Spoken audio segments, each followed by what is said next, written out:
स्वागत है आप सभी का मनोविज्ञान की इस क्लास में। और आज की क्लास में हम एडजस्टमेंट से रिलेटेड प्रैक्टिकल के बारे में बात करेंगे। इसके पहले अगर हम बात करें तो अब तक चैनल पर प्रैक्टिकल से रिलेटेड कई वीडियोज़ आ चुके हैं, जैसे जिसमें आपका इंट्रोवर्जन एक्सट्रोवर्जन प्रैक्टिकल है, इसके साथ साथ एंग्जाइटी से रिलेटेड है, इंटेलिजेंस से रिलेटेड, इमोशनल मैच्योरिटी से रिलेटेड, स्ट्रेस से रिलेटेड, मिरर ड्राइंग, इसके साथ साथ होम इन्वायरमेंट, एटीट्यूड स्केल और मेंटल हेल्थ से रिलेटेड प्रैक्टिकल्स चैनल पर अवेलेबल हैं।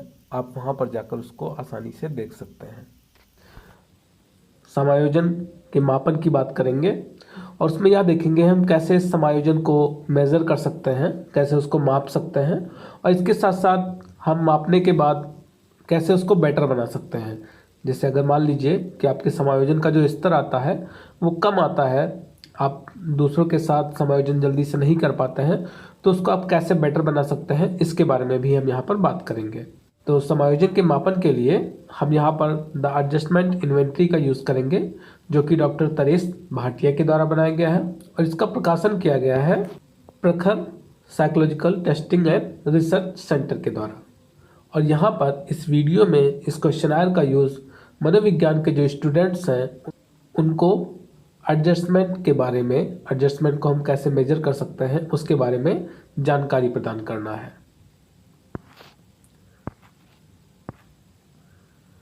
तो आगे बढ़ें इससे पहले हम एक बार यह देखते हैं कि समायोजन होता क्या है, क्योंकि अगर हम समायोजन को जान पाएंगे तो उसको आसानी से मेजर भी कर पाएंगे। तो सबसे पहले आइए देखते हैं कि समायोजन क्या होता है। तो यहाँ से आप इंट्रोडक्शन इसको लिख लेंगे। जैसे कोई भी प्रैक्टिकल आप लिखते हैं फाइल में तो क्या करते हैं, सबसे पहले आप इंट्रोडक्शन लिखते हैं। तो इंट्रोडक्शन का मैटर आपको यहाँ से मिल गया है। सबसे पहले इसको समझते हैं और इसके बाद फिर आप इसको नोट कर लीजिएगा। यहाँ पर समायोजन का अर्थ बताया गया है। तो बोरिंग ने बताया कि समायोजन वह प्रक्रिया है जिसके द्वारा जीव मतलब मनुष्य भी और जीव जंतु जो आते हैं वह सभी भी, जिसके द्वारा जीव अपनी आवश्यकताओं और इन आवश्यकताओं की पूर्ति को प्रभावित करने वाले परिस्थितियों में संतुलन रखता है। इसको समझें थोड़ा सा कि समायोजन को किस रूप में परिभाषित किया है कि समायोजन एक ऐसी प्रक्रिया है जिसके द्वारा जीव क्या करता है, अपनी आवश्यकताओं और जहाँ से आपकी आवश्यकताएं पूरी हो रही हैं उन दोनों के बीच एक सामंजस्य स्थापित करता है, सामंजस्य स्थापित करके रखता है, क्योंकि जिससे कि उसकी आवश्यकताएं भी पूरी होती रहें और कोई प्रॉब्लम ना आए। जैसे आप इसको एक एग्जांपल से समझें कि आप घर में रहते हैं तो घर में आप क्या करते हैं, अपने पेरेंट्स के साथ एक समायोजन बना के रखते हैं या अपने फ्रेंड्स के साथ एक समायोजन बना के रखते हैं। क्यों? क्योंकि चाहे वो आपके पेरेंट्स हो या आपके फ्रेंड्स हो, कहीं ना कहीं उनसे आपकी आवश्यकताओं की पूर्ति होती है। तो इसलिए वहाँ पर समायोजन होना आवश्यक है। अगर आप इंग्लिश में भी लिखना चाहें तो यहाँ से लिख सकते हैं, adjustment is the process by which a living organism maintain a balance between its need and the circumstances that influence the satisfaction of these need। Same चीज़ यहाँ पर भी बताई गई है, तो इसलिए दोबारा एक्सप्लेन करने की आवश्यकता नहीं है, आप यहाँ से देख लेंगे। उसके बाद एक और परिभाषा देखते हैं हम, जो कि गेट्स के द्वारा दी गई है।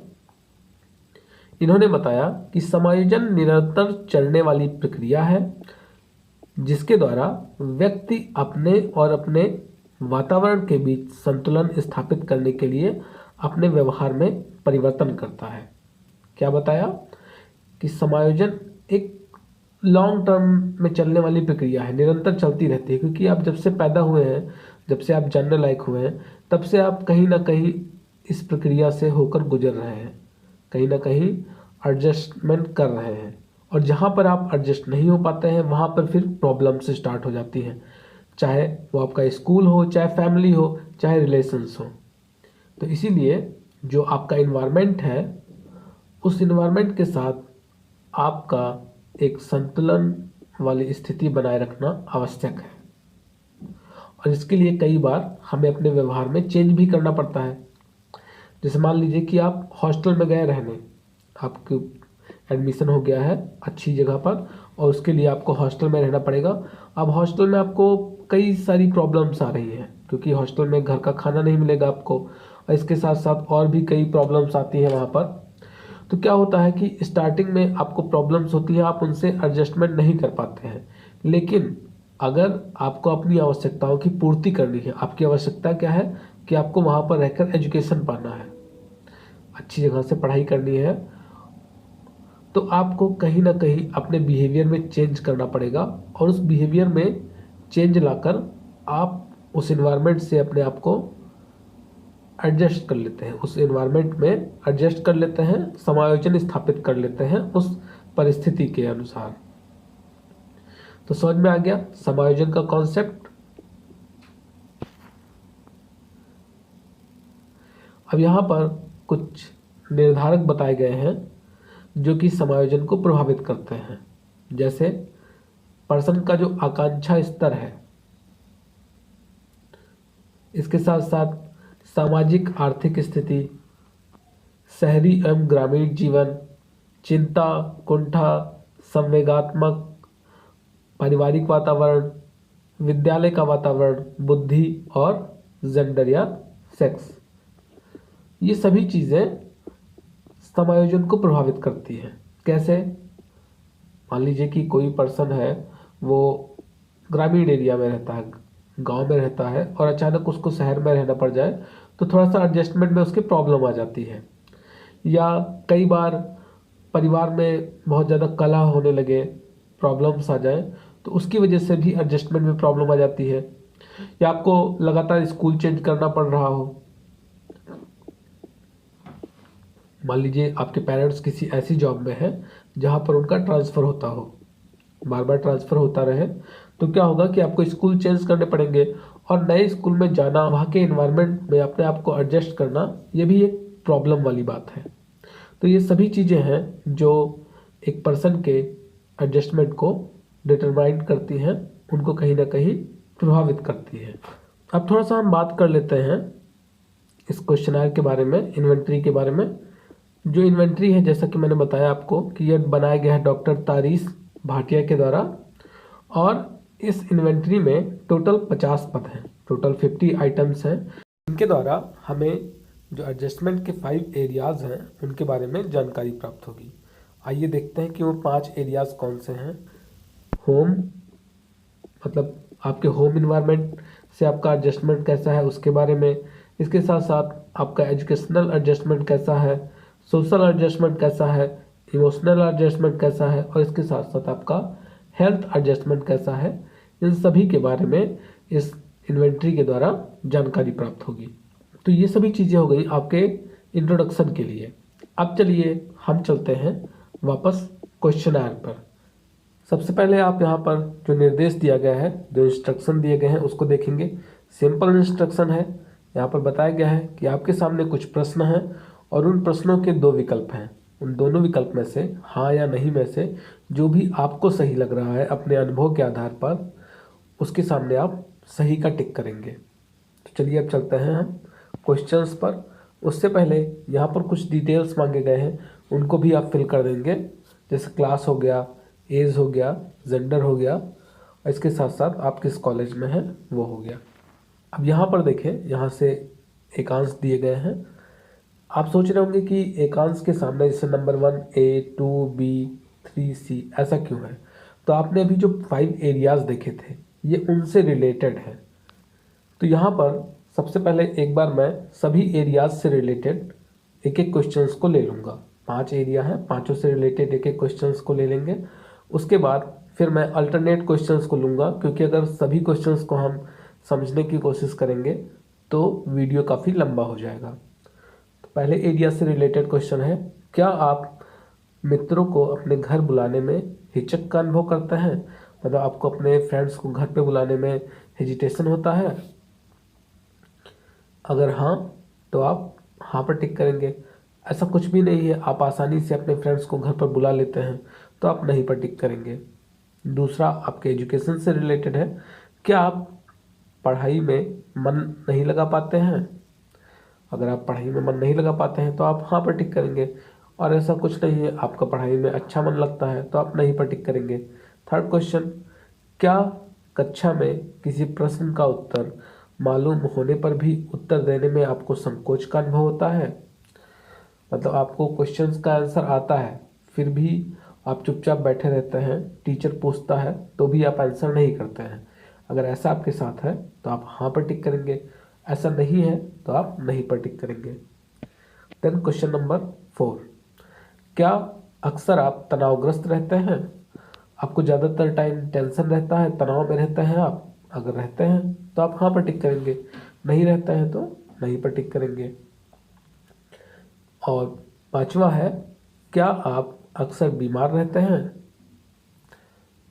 सिंपल सा क्वेश्चन है, अगर बीमार रहते हैं तो हाँ पर, नहीं रहते हैं तो नहीं पर।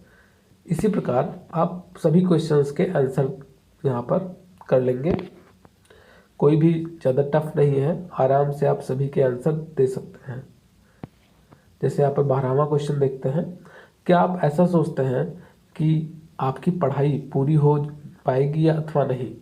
मतलब आपको लगता है कि आप एजुकेशन ले पाएंगे, आप अपनी डिग्री कंप्लीट कर पाएंगे, या ऐसा ना हो जाए कि मुझे बीच में ही छोड़ना पड़े या मैं फेल हो जाऊं, ऐसा कुछ आपको अगर लगता है तो आप हाँ पर टिक करेंगे।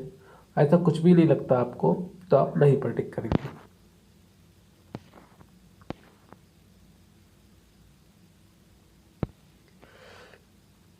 एक बार 13वां क्वेश्चन भी देखते हैं, क्या किसी समूह में भाषण देना आपके लिए कठिन कार्य है? मतलब अगर आपको स्पीच देने के लिए बुलाया जाता है स्टेज पर तो आपको बहुत ज़्यादा प्रॉब्लम होती है या आपके पैर कांपने लगते हैं? अगर ऐसा कुछ है तो आप हाँ पर टिक करेंगे, और आप बिना डरे आराम से स्पीच दे देते हैं तो आप नहीं पर टिक करेंगे। इसी प्रकार आप सभी क्वेश्चंस को कर लेंगे। एक बार मैं 22वां क्वेश्चन देखते हैं, क्या आप सोचते हैं कि अपने अध्ययन में आप अच्छी प्रगति नहीं कर सकते हैं? मतलब आपको लगता है कि आपका जो एजुकेशन है या एजुकेशन लाइन में आप बहुत अच्छा नहीं कर पाएंगे, आप बस एवरेज लेवल के रह जाएंगे, तो आप हाँ पर टिक करेंगे। और आपको लगता है नहीं, मैं अच्छी एजुकेशन लूँगा, मैं अच्छी जगह से पढ़ाई करूँगा और मैं कुछ अचीव करूँगा एजुकेशन लाइन में, तो आप नहीं पर टिक करेंगे। 23वां क्वेश्चन, क्या आप लजालू स्वभाव के हैं? मतलब आपका जो नेचर है वो काफ़ी साय है? अगर ऐसा है तो आप हाँ पर टिक करें, अगर ऐसा नहीं है तो आप नहीं पर टिक करेंगे।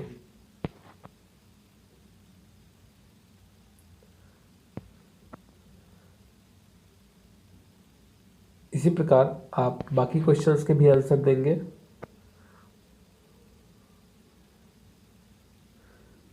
क्वेश्चन नंबर 32 देखते हैं, क्या अध्यापक द्वारा कक्षा में प्रश्न पूछे जाने पर आप चिंतित व परेशान हो जाते हैं? मतलब अगर टीचर आपसे क्वेश्चन पूछ ले तो आपके तुरंत पैर कांपने लगते हैं, पसीने आने लगते हैं, आप इधर उधर अपने फ्रेंड्स को देखने लगते हैं कि अब क्या होगा, अब तो गए काम से। अगर ऐसा कुछ होता है आपके साथ तो आप हाँ पर टिक करेंगे। अगर ऐसा नहीं है, आप आसानी से अपने टीचर्स के क्वेश्चंस का आंसर दे देते हैं तो आप नहीं पर टिक करेंगे। क्वेश्चन नंबर 33, क्या आप परोपकारी स्वभाव के हैं? मतलब आप दूसरों की हेल्प करते हैं?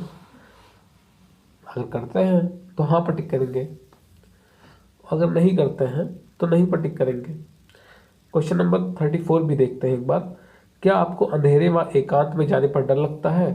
मतलब आपको अकेले ही अगर अंधेरे में भेज दिया जाए या एक सुनसान जगह पर भेज दिया जाए तो आपको डर वाली फीलिंग आती है वहाँ पर? ऐसा है तो आप हाँ पर टिक करेंगे, और नहीं है तो आप नहीं पर टिक करेंगे।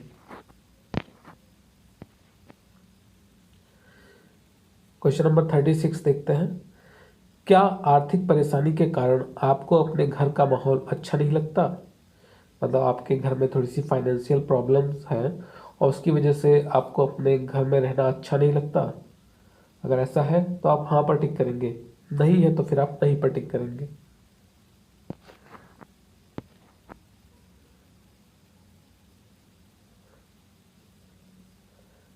नेक्स्ट क्वेश्चन नंबर 40 देखते हैं, क्या आप अपनी बीमारी के कारण अक्सर विद्यालय नहीं जा पाते हैं? हाँ या नहीं में से चुनाव करना है आपको। क्वेश्चन नंबर 44, क्या दूसरों द्वारा अपनी आलोचना होने पर आप अत्यधिक चिंतित हो जाते हैं? ऐसा है अगर कि आपकी दूसरे आलोचना करते हैं तो आपको बहुत ज़्यादा प्रॉब्लम्स हो जाती हैं, आप टेंशन में आ जाते हैं, आप बार बार उसी को सोचते रहते हैं। तो अगर ऐसा है आपके साथ तो आप हाँ पर टिक करेंगे, ऐसा नहीं है तो आप नहीं पर टिक करेंगे।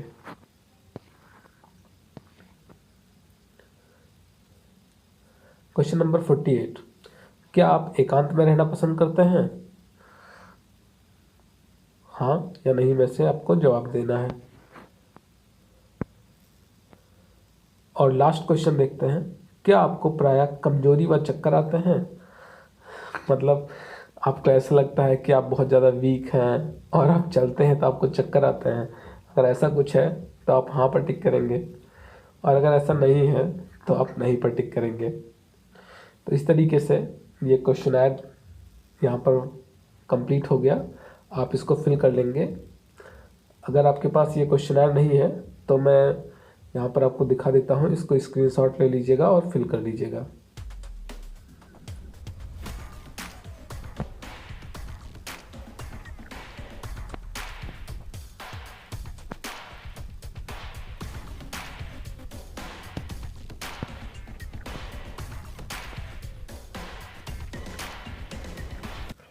तो यहाँ पर सबसे लास्ट में देखें 5 एरियाज दिए हुए हैं। जो भी आपका स्कोर आ रहा है इन 5 एरियाज से रिलेटेड, जो भी आपका स्कोर है वो यहाँ पर लिख देंगे। उसके बाद हम मैनुअल में देखेंगे कि उसके स्कोर के अकॉर्डिंग क्या लेवल है, एडजस्टमेंट का लेवल क्या है। तो चलिए अब चलते हैं हम स्कोरिंग की तरफ। पहले स्कोरिंग करते हैं, फिर जो स्कोर आएंगे उसको यहाँ पर लिखा जाएगा। स्कोरिंग इसकी काफ़ी इजी है। यहाँ पर आप देख रहे हैं कि जो 5 एरियाज़ हैं उन 5 एरियाज़ की स्कोरिंग अलग अलग की गई है, मतलब अलग अलग बताया गया है स्कोर करना। जैसे जो होम से रिलेटेड है तो आपका क्वेश्चन नंबर 1, क्वेश्चन नंबर 6, 11, 16, 21, 26, 31, 36, मतलब 5 का गैप करके जो भी क्वेश्चंस हैं, या कह सकते हैं कि जिनके आगे ए लिखा हुआ है, वह सभी होम से रिलेटेड हैं। तो इनको स्कोरिंग कैसे करनी है? अगर आपने क्वेश्चन नंबर 1 के सामने नो रिस्पॉन्स किया है तो आप 1 नंबर देंगे +1, और अगर आपने यस कर दिया है तो आप 0 देंगे। फिर उसी प्रकार से क्वेश्चन नंबर 6 के सामने अगर आपने यस रिस्पॉन्स किया है तो 1 देंगे। अगर क्वेश्चन नंबर 6 के सामने आपने नो रिस्पॉन्स कर दिया है, नहीं पर टिक कर दिया है, तो आप 0 नंबर देंगे। क्वेश्चन नंबर 11 के सामने भी ऐसे ही करना है। अगर क्वेश्चन नंबर 11 के सामने आपने नो पर टिक किया है, नहीं पर टिक किया है, तो आप 1 नंबर देंगे, अदरवाइज आप 0 नंबर देंगे। इसी तरीके से आपको 5 एरियाज़ की स्कोरिंग कर लेनी है। कोई भी प्रॉब्लम नहीं आएगी, बहुत ही सिंपल है, आप आसानी से कर सकते हैं। अगर कोई प्रॉब्लम आती है तो आप हमें कमेंट के द्वारा पूछ सकते हैं। ठीक है, तो इस प्रकार आप स्कोरिंग कर लेंगे। और जो भी आपके स्कोर आ रहे हैं 5 एरियाज़ के, जो भी आपके स्कोर आ रहे हैं, उसको क्या करना है, उसको इन्वेंटरी के लास्ट में जो बॉक्स दिए हुए हैं उसमें सभी एरियाज़ के नाम लिखना है, और फिर वहाँ पर एरियाज़ के सामने उनका स्कोर लिख देना है कि टोटल स्कोर कितना आया। तो यहाँ पर अब हम आ गए हैं लास्ट पॉइंट पर, जो कि है इंटरप्रिटेशन का। यहाँ से आप देखेंगे कि उनके एडजस्टमेंट का लेवल क्या है। तो जैसे जो भी 5 एरियाज़ हैं, अब यहाँ पर एक जो लेवल्स हैं, जो एक क्राइटेरिया फिक्स किया गया है वो अलग अलग है। जैसे होम से रिलेटेड जितने भी क्वेश्चंस हैं उनमें अगर जो मेल्स हैं उनका अगर स्कोर 8 या उससे ऊपर आ रहा है तो इसका मतलब है कि उनके होम एडजस्टमेंट काफ़ी अच्छा है, एक्सीलेंट है उनका होम एडजस्टमेंट। और वहीं पर अगर फीमेल का स्कोर 9 से 10 के बीच में आ रहा है तब माना जाएगा कि उनका उनका होम एडजस्टमेंट बहुत ही अच्छा है, एक्सीलेंट है।